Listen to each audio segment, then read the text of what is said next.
And part of how we know that these achievements are really phenomenal and delivering good results for the American people is that even Republican members of the House who voted to prevent them are still there to celebrate them when they actually happen. Representative Boebert has written letters of support for projects in her district to be funded with President Biden's infrastructure package that she didn't just vote no on, but referred to as garbage. That didn't stop her from saying that garbage, I guess, as she had called it, was going to be good for her district. And sure enough, when the project is a good project, we're going to fund it, regardless of the politics. So we're doing a project on I-70. We're doing another one that is benefiting the city of Pueblo and helping it reconnect the kinds of highway, road, and street improvement projects that motivated President Biden to fight so hard to get that infrastructure package done in the first place. Yeah, nothing drives home the extent to which Republicans truly hate the bills that Democrats have passed, quite like showing up en masse to take credit for them as soon as they have the opportunity.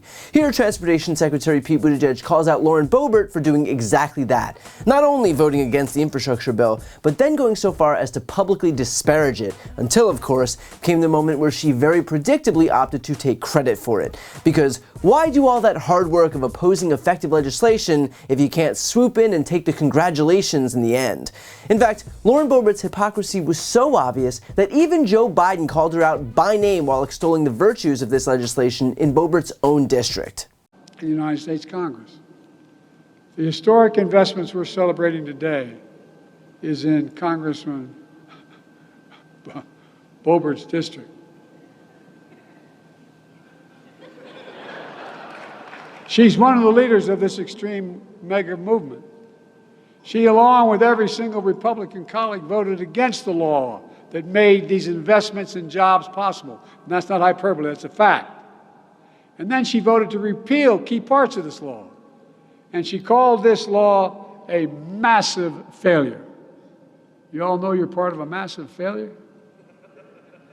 Tell that to the 850 Colorados that get new jobs in Pueblo and see us win thanks to this law. Tell that to the local economy that's going to benefit from these investments. But the hypocrisy wasn't limited to Lauren Boebert. They say the fish rots from the head, and so it should come as no surprise that Speaker Mike Johnson was also busy this week shaking hands and kissing babies while touring an expansion project at the airport in Sarasota, Florida, funded by $20 million from the infrastructure law that he voted against.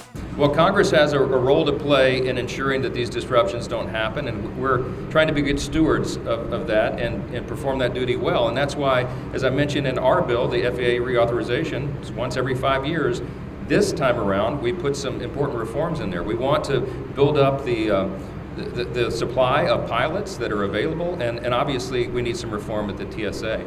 I'm not delighted in the way that Secretary Buttigieg has run the Transportation Department. I think there's let's say, to be charitable, it's left much to be desired. But so much as the House and we have a responsibility in helping to reform these things, we've included a lot of those priorities in that bill. And so that's why we're encouraging the Senate to take it up and get it done and get it to the President's desk, because I think it will behoove and help all the American people. And as if the hypocrisy of taking credit for a law he voted against wasn't bad enough, Johnson even took the time to criticize Buttigieg for his role as Transportation Secretary after voting twice this year alone to slash air traffic control budgets. It would be horrendous if it wasn't so predictable. And Pete didn't let the opportunity to call them out go to waste. We saw the Speaker of the House, Mike Johnson, just the other day with Representative Vern Buchanan. Both of them were touring an airport terminal project in Sarasota that our department approved for funding through President Biden's infrastructure law. They apparently saw no irony in celebrating that project, even though they had voted no on the package that funded it. So, look, we know that these are good projects because even the people who tried to block them are here to celebrate them. It's an example of what it means to show that we're about the bread and butter of governing. We're not about the chaos. We're not about the drama. We're not about the partisan politics. We're about getting stuff done, including fixing roads, bridges, tunnels, trains, airports, ports, and all the other things we've been working on so hard as an administration, especially since President Biden signed that historic bill 2 years ago. But let's be clear, this has been a long-standing issue on the right. Here's Pete again during an interview we had a few months back, where even then, Republicans were taking credit for legislation they worked their hardest to prevent from passing. Yeah, it's been remarkable to see a lot of frequently Republican members of Congress, sometimes in the Senate too, who voted no on the infrastructure package, showing up to either criticize when something goes wrong or to celebrate when we are delivering funding to these communities. Just the other day, my department sent funds to a South Carolina community to improve their transit. And there was a member of Congress there who attacked the funding, attacked the bill, attacked the package, but was there to celebrate the funding when it came to her community. And I think that just shows that at the end of the day, this really is good policy. Look, the sign of a bad policy is the people who supported it wind up changing their minds later and running away from it. And by the same token, I think the sign of a good policy is even the people who voted no try to come back and take some credit for it when it's yielding all those benefits in their communities. I mean, hell, this phenomenon is so egregious that even one of the hosts of Fox's The Five, Jessica Tarlov, mentioned it on Fox's Air. 35,000 infrastructure projects, and before you say, oh, you're not going to see a bridge for 20 years or whatever, there are Republican senators humiliating themselves on Twitter now, talking about how excited they are that the broadband is coming to them, $3 billion, going on Tommy Tuberville, I think is how you pronounce it, says, like, the broadband's coming, and then Joe Biden gets to, quote, retweet him and say, see you at the groundbreaking, which is what he did to Mitch McConnell. John Cornyn's been doing it, Nancy Mace, Elise Stefanik. These are people who voted against the things that their constituents are now going to get, and they want to take credit, and they don't deserve it for voting against it. 10.5 million new applicants for small business loans in the last 2 years. That's the fastest we've seen that happen. So it turns out that all those Republicans who derided the dangerous socialists, those reckless spenders, themselves happen to be dangerous socialists and reckless spenders. Funny how things change once they have the opportunity to see the benefits of democratic governance. The fact is that infrastructure is immensely popular. In fact, it is so popular that Donald Trump used it as a pretend carrot on a stick for voters for years. That's how popular it is, that the guy used it to bait voters into voting for him. And granted, while he had no intention of actually passing any infrastructure bill, what with it not being a tax cut for himself and his rich buddies, the fact that he touted it is still admission enough of just how popular it was. The difference being that while Republicans like Trump pretend to do populism while pandering for votes only to help the ultra-rich instead, Democrats actually deliver on policies that serve the majority of Americans, opting not to just pander to the top 1%. And it's not just infrastructure. On bill after bill, Democrats have actually delivered on legislation that helps regular people. They passed the American Rescue Plan, funding free vaccines and COVID tests. They passed the gun safety package, getting us a little closer to achieving those gun safety reforms that Republicans refused to let pass. They passed the CHIPS Act, which has led to an unprecedented boom in American manufacturing.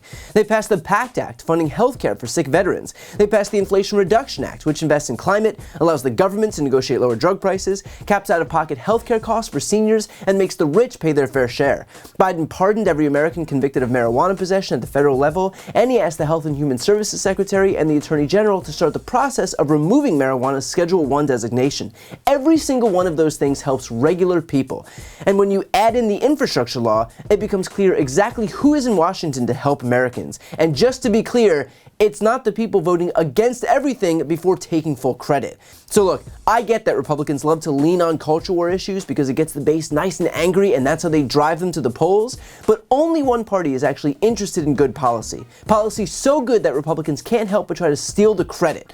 So when you bust your ass at work and your taxes go to the federal government, think about what you want that money to do. Do you want it to fix your roads and bridges and speed up your internet and lower your prescription drug prices? Or do you want it to help investigate Hunter Biden for the 12th time for non-existent criminal schemes? Take all the time you need with that one. So when those Republicans profess their newfound love for infrastructure because they think no one's watching, just remember that they used all the tools at their disposal to deprive their own constituents of the money needed to pay for it. They clearly know good policy when they see it, but that policy definitely isn't their own. Before you go, I need some help. Please subscribe to the channel and do your part to help grow the progressive media ecosystem. I don't do sponsorships or paid ads, I won't ask for money, but just subscribing to this channel goes a really long way and it helps get the message out to more people. The subscribe button is right here on the screen. You can also subscribe to my Spanish language channel, which I made to reach those crucial Spanish-speaking voters. That link is on the screen too. And finally, if you want to listen to my audio podcast, you can follow that link as well. Thanks so much for watching.